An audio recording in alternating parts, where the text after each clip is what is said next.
UP के सीतापुर में खनन माफिया का ऐसा नेटवर्क बताया जा रहा है जिसकी पकड़ न सिर्फ जमीन पर बल्कि सिस्टम तक में दिखाई दे रही है। ताजा मामला उसी का सबसे बड़ा उदाहरण बनकर सामने आया है, जहां अवैध खनन को उजागर करने वाले एक पत्रकार शिवाकांत दीक्षित को ही आरोपी बना दिया गया। अब पूरा जिला इस विवाद से गूंज रहा है और सवाल उठ रहे हैं, क्या खनन कारोबारियों और पुलिस की मिलीभगत का सच यही है? नमस्कार, आप देख रहे हैं नेशन नाउ समाचार और मैं आपके साथ शुभी शुक्ला। देखिए हमारी खास रिपोर्ट। सीतापुर कोतवाली देहात क्षेत्र, जहां एक खबर ने पुलिस सिस्टम को असहज कर दिया। पत्रकार शिवाकांत दीक्षित ने अपने समाचार में खनन माफिया और क्षेत्रीय पुलिस की कार्यशैली पर गंभीर सवाल खड़े कर दिए थे। रिपोर्ट छपी और तुरंत बाद हालात बदलते चले गए।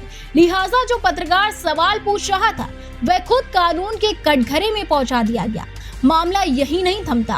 पत्रकार ने जब थाने पहुंचकर दरोगा रामचंद्र यादव और चालक ब्रजेश यादव से फोन पर बातचीत कराई तो रिकॉर्डिंग में दरोगा साफ कहते सुनाई देते हैं, गलती पत्रकार की नहीं, दूसरे पक्ष के लोग नशे में थे और कार्यवाही उन्हीं पर हो रही है। इन बातचीतों के आधार पर दरोगा ने पत्रकार का प्रार्थना पत्र लिया और आरोपी पक्ष के खिलाफ 151 की कार्यवाही कर दी गई। लेकिन असल मोड़ तो तब आया जब कोतवाली देहात के प्रभारी को पूरे घटनाक्रम की जानकारी मिली। बताया जा रहा है कि थानाध्यक्ष ने तुरंत आरोपी पक्ष को थाने बुलाया, उनका प्रार्थना पत्र लिया और रातों रात पत्रकार शिवाकांत को ही आरोपी बना दिया गया। ये वही प्रदेश है जहां मुख्यमंत्री योगी आदित्यनाथ कई बार साफ शब्दों में कह चुके हैं, रात के अंधेरी में अगर अवैध खनन होता है तो जिम्मेदारी थाना अध्यक्ष की होगी। पर सवाल यह है, क्या इन निर्देशों को चुनौती देते हुए पुलिस ने बदले की कार्यवाही की या फिर सिस्टम की पोल खोलने की सजा दी गई?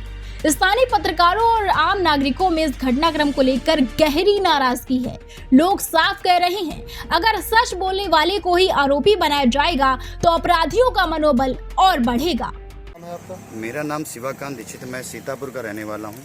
अभी मैं एक छोटा मोटा पत्रकार भी हूँ। अभी एक मामला हमारा ये था कि कोतवाली देहात लगता हमारा है सीतापुर में, तो वहाँ पे एक हमारे गांव के अंदर कुछ एक डाला लेकर के आता है दूध वाला, उसको लेकर कुछ गांव के लोगों से इनका विवाद रास्ते में होता है, कुछ साइड मांगने के चक्कर में।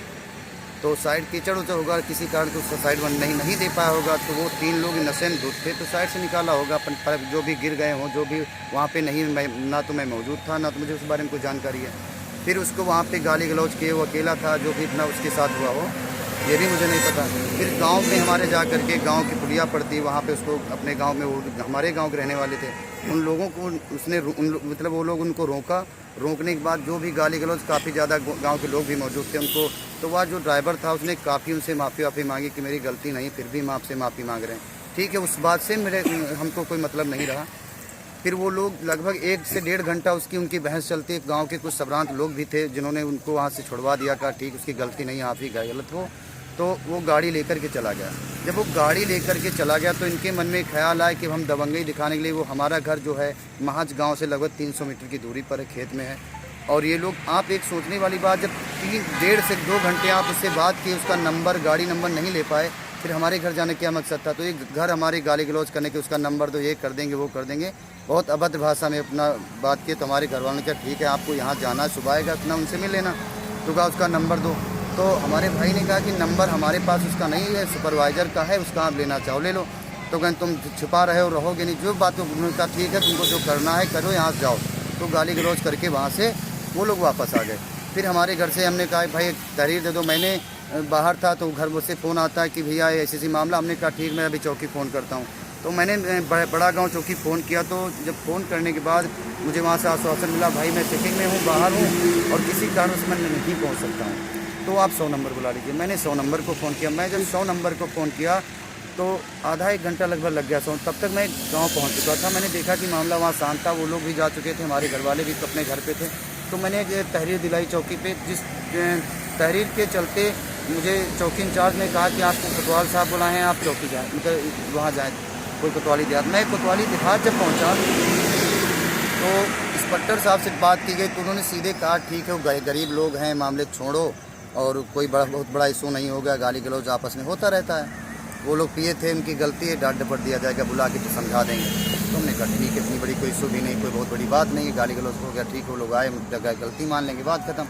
फिर इसके बाद वो उनका एक नियम था, उनका सोचना था, जो कोतवाली देहात इंस्पेक्टर हैं वो मुझसे काफ़ी दिनों से नाराज़ चल रहे थे। एक खबर मैंने प्रसारित की थी खनन को लेकर के, उसका वो महत्व आज भी बनाए रखे और सुबह में किसी तरह से वो विपक्षी भी एप्लीकेशन लेकर के आया, उसकी एप्लीकेशन लिए और उस एप्लीकेशन का उन्होंने तत्काल संज्ञान लिया और हरजन एक जैसा मुझ पर फर्जी मुकदमा लिखा किया गया। जबकि चौकी इंचार्ज ने विवेचना की, उन्होंने बताया भी कि ये लोग दोषी नहीं, दोष उसी का है, नशे में 2 थे, गाड़ी 3 लोग थे, यही अपना पलटे पुलटा जहाँ भी हों, इन लोगों की कोई गलती नहीं है।